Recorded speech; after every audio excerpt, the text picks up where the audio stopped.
There are a lot of benefits. I personally find to podcasting, and I'm sure you will find to podcasting, benefits if you are a researcher or a clinician or just someone with a lot of technical or expert knowledge, if you have a desire to communicate that technical knowledge, whether it's scientific research or policy or real world experiences, a podcast is a wonderful way to serve that desire, because you get to stick a microphone in front of your face and you get to talk about whatever you are most passionate about, whether it's hobbies, whether it's your day-to-day life, whether it's your professional interests. If you have a thirst for, a desire for, a need for communicating your research or your technical expertise, a podcast is a wonderful place to do it, because that kind of enthusiasm that you have for your discipline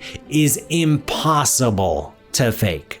It's impossible to fake. No one else, the best paid actors on the planet can't fake, can't copy that kind of enthusiasm, that genuine enthusiasm you have for your subject, and it comes through every word that you speak, and it will be picked up by the microphone and enjoyed by audiences.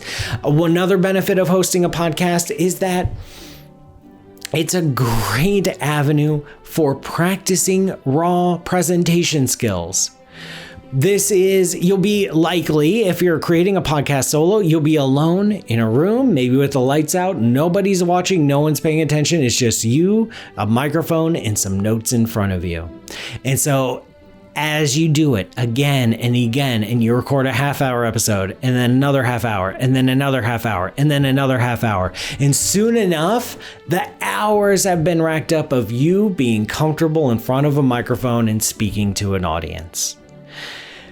And you will want to listen to yourself. I know it's very uncomfortable, but it's a part of the editing process. You will want to listen to yourself. You will hear the strange verbal tics you make. You will hear how many times you say and and so. You get to hear all of that. You will start to train yourself. Trust me, the first time I started podcasting, I loved it, of course, but there were parts of it that I hated, like having to listen to myself and edit. I'd be like, wow, Paul, you really, okay, like that was the choice you made in the moment, and now I have to edit around it. Like I had no idea I had some of the verbal tics that I had, or verbal picadillos, verbal idiosyncrasies that I would make, that I had no idea were a part of my presentations. And so by doing podcasting, I was able to improve my presentation skills in all ways, in all formats. And I think you'll get a similar benefit out of it too. Podcasting is a very powerful way to grow an online presence, because not everybody makes a podcast. Yes, podcasts are super popular, and we'll talk about the podcast landscape in a little bit, but it's so much easier. People are so much more willing to write a blog or create a social media profile. Creating a podcast does require some investment. It requires some technology. It requires some setup. It requires some practice in a domain that a lot of people aren't familiar with. And so the act of doing that sets you apart from the competition in terms of online presence. It gives you an avenue that not a lot of other people can claim. Like, everyone can say they've got a blog. Everyone can say they've got a social media presence. Not everyone can say they've got a podcast. It is also an amazing, beautiful opportunity to build a community. So my podcast, I have two shows that I do. One is called Ask a Spaceman, and one is called Space Radio. And the audience for those shows, I call the Space Cadets. They call themselves the Space Cadets. It's hilarious. I didn't start the show with that intention of having a name for my audience, but it naturally, organically grew. It was actually their idea to grow that and call them the Space Cadets. And now it's a wonderful joke. I found myself over the years introducing or the audience introducing little inside jokes that are known only to me or to the audience. To give you a couple of examples, one is I have a particular fondness for cheese. And I would drop cheese jokes in a bunch of episodes, and the audience would clue in, and then they would ask for more cheese jokes. And now on one of my shows, Space Radio, at the end of every show, I do a cheese tasting, and it's just for that audience because we all get a kick out of it. Another example is, that movie where like Liam Neeson is saying like, release the Kraken, that horribly corny but awesome line. And the Kraken is like this giant sea monster and stuff. I got a reputation on one of the shows I did for taking the latest news in astronomy and seeing through the gunk, seeing through the BS and getting right to it and tearing down at news, and people got a kick out of it and they called me the Kraken. And so that's now like a nickname, that's a thing. I'm pointing these out because without an audience, those things wouldn't have happened. And without curating and serving that audience and building relationships with that audience, they wouldn't have come up with all these fun inside jokes and memes between us. The more you grow an audience, the more chances you have to build those kinds of fun relationships. And speaking of audiences, it's just nice.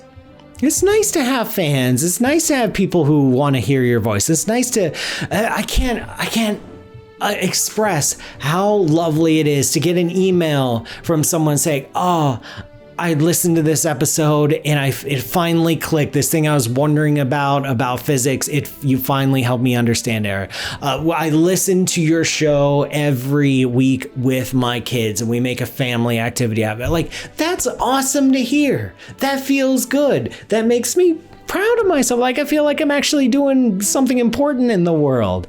And so it's nice to have a community that shares in this passion. That's the best part, is you are passionate about your subject. You are passionate about your discipline. You want to share your discipline. You want to share your subject.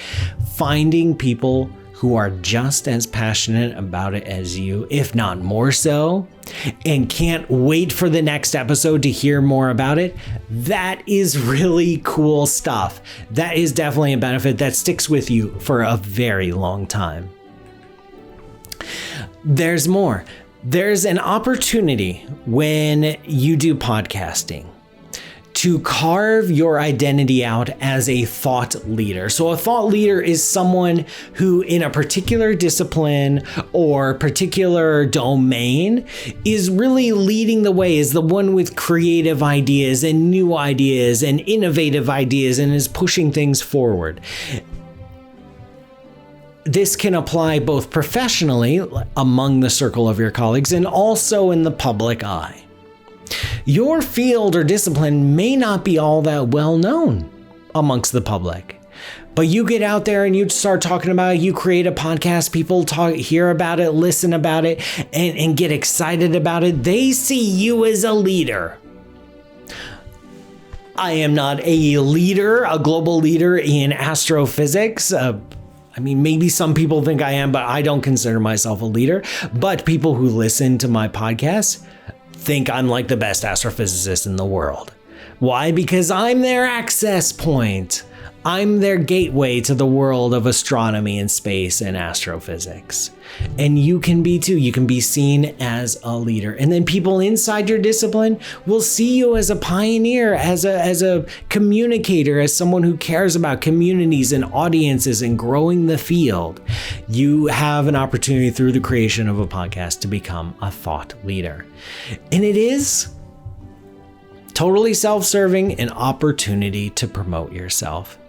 This is you talking about something that you're passionate about. This is something that people are tuning into to learn more about, to listen more about. They are thinking about you. Like, if your domain, if your specialty is ant ecology, and you create a podcast on ant ecology, and audiences are going to find that, because trust me, there are a bunch of ant ecology enthusiasts out there. They will find your podcast and then they will think of you when they think of ant ecologies, which is all the time because they're a fan of ant ecologies. So this is great. It's a great opportunity for you to get your own name out there in a venue that not a lot of people go into. And like I said earlier, it's relatively easy to get off the ground. We will talk about how to make a good episode and have it sound good and how to make good audio. But you need relatively minimal gear, relatively minimal cost upfront. You will have to invest some time in editing yourself and cleaning up your audio. We'll show you some examples of some tools later on, but overall, the amount of commitment you need is probably less than you think, and it's certainly less than setting up a video gear to create videos or YouTube videos. It's of the media platforms out there, it's just one step above creating a blog or doing other writing, which, by the way, we have a module on creating blogs if you want to go check that out. It is a way to make money. I receive a decent fraction of my income from my podcast. I will share with you how. It has taken me like 6, almost 7 years now of doing that before it got to that point. Other podcasts grow much faster, of course, and other podcasts never grow that big at all. It is probably not going to replace your income, but you never know. But it is a way, an avenue to eventually making some amount of money, at least being able to pay for your production. That is not a ridiculous goal, that within a certain amount of time, you will be able to pay for the production of your own podcast. And you know what? It's just fun. It's just really fun. I get a kick out of it. I hope you get a kick out of it too once you get started. I think it's fun to pick a topic, get excited about it, write down some notes about it, sit down in front of a microphone and just go off for about a half hour to an hour. I get so much fun. I get so much fun with the interviews, talking to interesting people and hearing their thoughts. I have so much fun being in a panel discussion and having agreements and disagreements, and we're exploring some complicated, nuanced issue from multiple perspectives. I just get a kick out of it, and I really think you can get a kick out of it too.